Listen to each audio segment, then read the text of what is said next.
So I was watching Steve Shives' video, The Off Monday Ramble. And the topic in that video was his dog, because he's talked about his dog in previous videos, and people have asked him a lot of questions about his dog. And that got me to thinking about all the pets I've ever had as a 25-year-old, adult. And specifically, I started to think about my dog that I had till I was 20. She was a tough old dog. Man, she had seen and had done a lot of stuff in her life. We called her Ebony Rose. She was this big bear of a dog. She was a Rottie and Lab mix.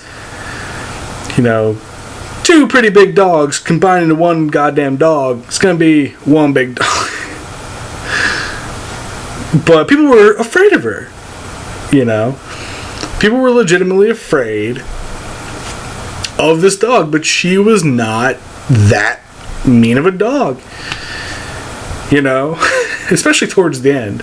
People would walk in, she'd lift her head up, look at you, and go, fuck, alright, you're fine, you're not gonna do anything to me. Fucking pop her head right on the goddamn ground. And she would do it really hard, too. Like, she wouldn't slowly lay her head down. She'd fucking just slam her head into the ground. Like, fuck this, I'm going back to sleep. Bam! And we didn't have, carpet on the floor that she would do that. It was hard wood. It was just, you'd hear it. She'd walk around, do a little circle thing that dogs do, and then just plop down, and you'd hear her hit the fucking ground. You knew where she was. Except in the dark. Because she was black. She was jet black. The only part of her you could ever actually see is the little white cross on her chest. Other than that, you couldn't fucking see her for nothing. And she had this weird penchant for laying in doorways and shit. So it's like, middle of the night, I'm getting up to go to the fucking bathroom. I'd have to be really careful not to trip over the goddamn dog. And, even until she was way old, I think she was the same age as I was in our years. She was like 20 some years old, and even until the very end, she still would get up and play. Man. You'd throw a fucking ball, she'd run after the damn thing, damn near take out 10 fucking people doing it. And when she started to get older, we felt that we needed to get her a companion, so my mom got a wiener dog. I shit you not, when we got this fucking wiener dog, she was the same size as the dumps the big fucking dog took. We had to be, and she would also fall behind her, so we had to be really careful to make sure that she didn't get shit on by fucking Ebony.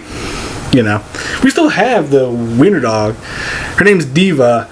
She is the yip. I love her and simultaneously fucking hate her. Because she's one of the nicest dogs, but she's yippy. She fucking barks at everything. It's like, shut up.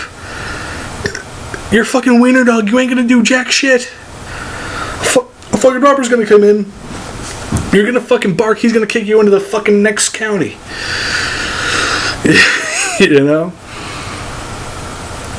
And then all the scores and scores of cats we've had.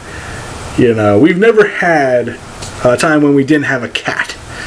The two oldest we had were Mama and Callie, and they were related.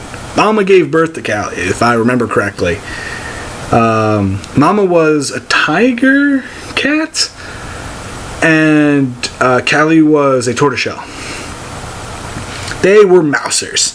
We would hear shit scurrying on the roof and on the ground, in the basement shit. Fucking dead. They are dead. The mouse would not fucking survive a second time.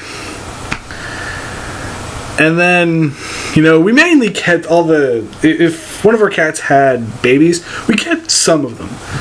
There was one that I remember fondly because it was fucking insane. Was we had an albino cat who was deaf. You can imagine how annoying that's got to be to have an albino deaf cat. Because she can't hear herself meow, so she just meows really fucking weirdly. And we're like, what the fuck's going on with this cat? Another weird thing is she would love to sleep in pots on the stove. Don't know what the fuck caused it, but that's what she wanted to do. Then Swirly is another one of our cats. He passed away, I think, a year or so ago, and he was doing really, really bad, and I didn't want to be home when he died because it would have broke me. He was an old man. He had seen some shit. He got shot in the ass with a fucking BB gun, kept going. Did not even give a shit. We had Candy, who was handicapped. We call her Handy Candy. Yeah, I know it's not fucking PC, but fucking... She had a claw that was all kinds of fucked up, and her face was all kinds of fucked up. I don't remember why her face was all kinds of, messed up, but it was just like that. She was a normal cat, otherwise. Bit stupid, but, there's a reason why we called her Handy Candy. And then there was Prissy, who gave birth to Swirly, who she was a tortoiseshell cat. And we were talking about, me and my mom were talking about them, the cats, and Prissy would pick up an entire loaf of bread. She did this once. Picked up an entire loaf of bread and took it to the kittens. Wow. That's devotion. That is motherly devotion. An entire loaf of bread. Mind you, she was a pretty slight cat, and she looked up the entire loaf of bread. But yeah, she gave birth to Swirly and a couple other cats. Before we were living where we were living, moons ago, when I was in high school, we had this one cat named, I think it was Yoda. We had like 2 Maine Coon cats. I think they were both gray. They just drooled constantly. It's like, Jesus Christ, close your mouth and stop drooling. It's not attractive. Then we got a cat named Max. We named him Maximilian. My mom would call him Maxie Pad. Shows where our heads were. He was a long-haired cat, and he lived a little bit. He lived a couple years, but there was just something genetically wrong with him, where he just deteriorated really fast. And then one day he was just dead, and we buried him. And he was my cat. I could wear him like a feather boa, for fuck's sake, He was laid back. I could pick him up, plop him on my shoulders, and walk around the house. He would not move. I felt like Hulk Hogan with a live cat on my neck as a boa. It was fucking awesome. He was a mush, He slept in a bed with me, and there's Leonard, who we still have, who's getting on in years, who is pretty big. His mom was a stout little cat, but she was like wide as all fuck. And his father is a big black cat, who I think was a stray. He is a big cat. He's a big mush. He's a scaredy cat. He if I remember the story correctly, he was born in a woodpile. So a lot of our cats, we were involved with a big ass explosion. It was an oil company's. They had this pit stop place for their trucks, You know, it was a refueling station and shit. And they had it right in the middle of a residential area, which that just seems like a bad idea to me. And they were doing something illegal, and it just caused an explosion. My dog, my big-ass fucking dog, we were trying to get her in the car. I let go over because I was trying to open up the door to get her in the car. She bolted into the woods. We found her, like, a week or two later, lying with some fucking deer. Like, firefighters found her, just laying in with some deer. You know, she's not a vicious dog. If she can sleep with fucking deer and they're not fleeing from her, you know, she's a good goddamn dog. You know, she's got a good aura around her. She didn't live too long after that. Two of her cats didn't live long after that. Mainly because I think it was mainly because of the explosion and it shocked their system and stuff like that. But they were old anyway, you know. They were getting into the 20s of cats. That's fucking old for cats when they are in their 20s. You know, you know, you take care of cats when they live that fucking long. Currently, we have Leonard. We have Tinkerbell, who's a chubby cat, and then we have our newest addition, Periwinkle,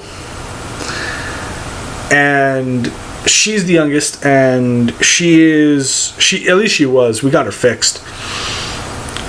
When she was in heat, because she was getting around that time when we were gonna get her fixed, she would just meow like, oh, for fuck's sake, just stop it.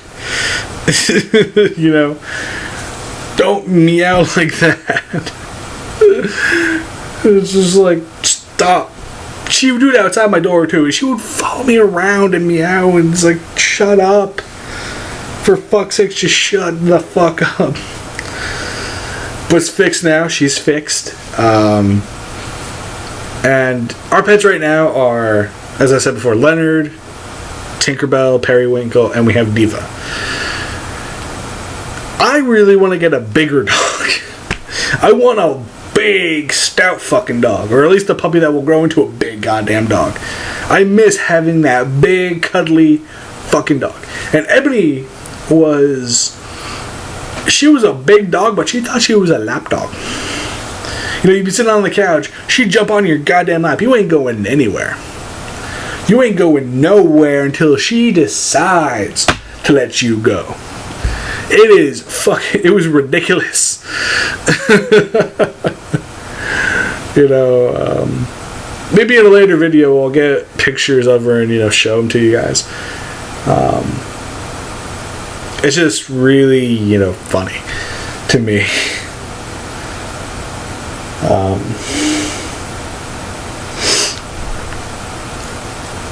Yeah, it's just his video inspired this video.